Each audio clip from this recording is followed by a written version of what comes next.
السلام عليكم ورحمة الله وبركاته، لا تنسوا ذكر الله وصلى على نبي محمد صلى الله عليه وسلم. قبل المولاد قبل كل شيء دعاء ان احنا غزة يا رب تخفف مع الحرب.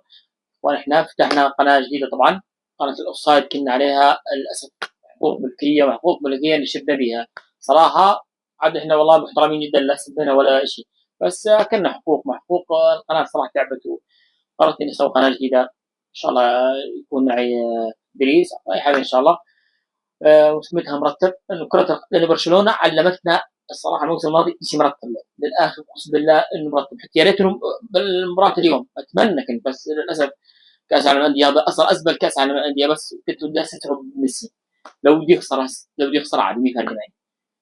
يا عمي انتر ميامي فريق يعني على قده، يعني مو فريق يعني قدام باريس سان جيرمان، يعني فريق اسطوري، فريق كل نجوم ماخذ ابطال اوروبا. يعني اقل المتوقعين 3-0. باريس يا ابوي فريق مو طبيعي، ولك اول 4 دقائق جايب جول عادي. يعني انا متوقع انه هو فريق، انت شو فريق يعني تمامي.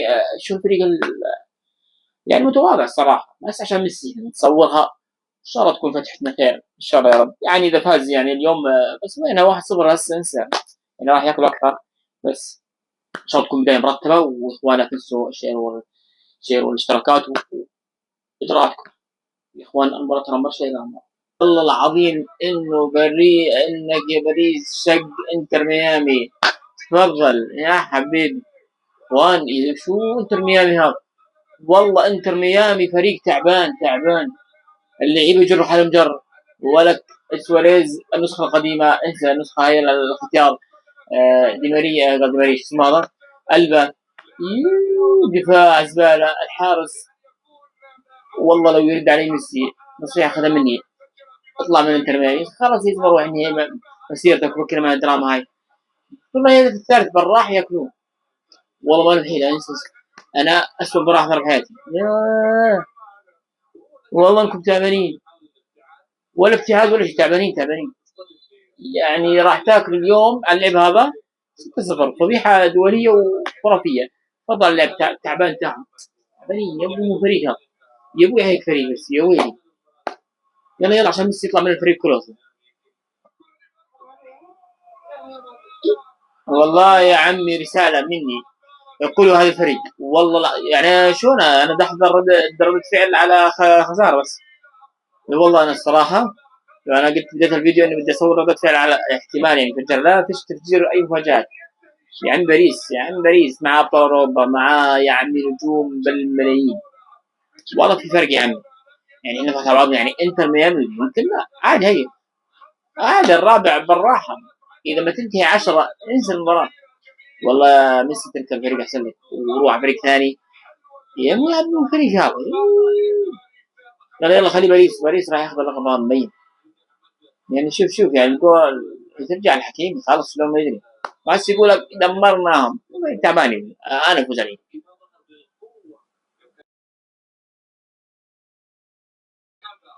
الله على ايام الزمن الغابر. الله يلا يزرع.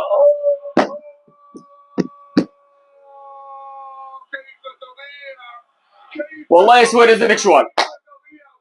انا بدي اقول شرف ترى بس مو اكثر، انا مش طالب بالنتيجه بدي اخلي باريس يكمل لانه باريس ان شاء الله يعطي البطوله يعني رونق ثاني. لانه باريس فريق مش طبيعي، فريق هذا بده برشلونه، بده ريال مدريد، بده افريقيا كبيره. ما بده انتر ميامي. انتر ميامي واقع الطياره. بس شوف كيف ميسي والله يا زلمه اسطوره يا خالي. يا ميسي شو اللي خلاك تلعب بالفريق هذا؟ والله لا داري. الله يسامحك. الله عليك يا ميسي يا زلمه، والله انك ديب اخلص الجول بس كان.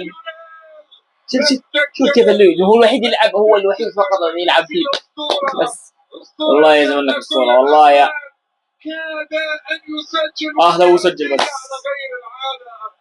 ورأسية كمان ايام برشلونه، ايام كاتالونيا.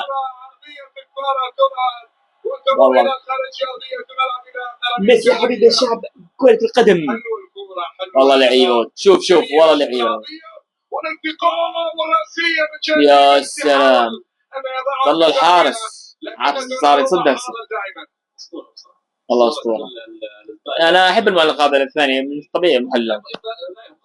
انا حسبت ميسي. اخوان خلصت المباراه بصراحه، مباراه التسليك هاي احسن لاعب بانتر ميامي هو ميسي، بس هو يلعب ميسي بس والله العظيم. يعني كويس ميسي اخر مبارياته مع انتر ميامي، فريق تعبان، صحيح بوسكيتو وعنده البا وعنده لعيبه، بس يا عمي تعبانين، وسواريز يا عمي فريق تعبان بصراحه، مرهق، فريق ماكل هوا. يعني 4-0 كويس، يعني يعني ربك انه 4-0 ولا كانوا باين اكثر ترى. يعني باريس لو شد شويه ترى يعني ولعب اسلوب بالابطال ياكل انتر ميامي، بس هذا احترام ترى ميسي لعب بس.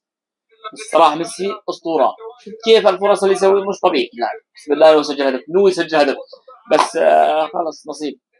يوك خلاص مش يلا استمتعنا بالمباراه شوي استمتاع، وان شاء الله يا برشلونه بدنا برشلونه، احنا بدنا برشلونه فريق مرتب، هذا اللي بدي انا، فريق التحدي، فريق اللي يعبي راسي، انا ما بدي فريق انتر ميامي. انا والله قلت بدي افتح قناه بالفيديو هذا صراحه يعني عشان لسه صورنا المباراه. يلا بس هي الاهداف راح تشوفوها كلهم بعض الاربعه اللي كليناها، يعني الاهداف مش طبيعيه، وحتى القناه نفسها تنظيم اصلا سيء. اذا يتوقعوا عاصفه يوقفوا المباراه عادي، زي مباراه تشيلسي امبارح وقفوها، الفريق متقدم يجي 5 دقائق، نص ساعه العاصفه تجي لا وقفوها. صراحه كاس هذا الصراحه زرب، ان شاء الله ما ياخذ ريال، امشي ريال مدريد ما ياخذه، اي فريق ياخذه عادي، اي باريس يوفنتوس اللي ودك ياخذه عادي. وان شاء الله يا اخوان نشوفكم مباريات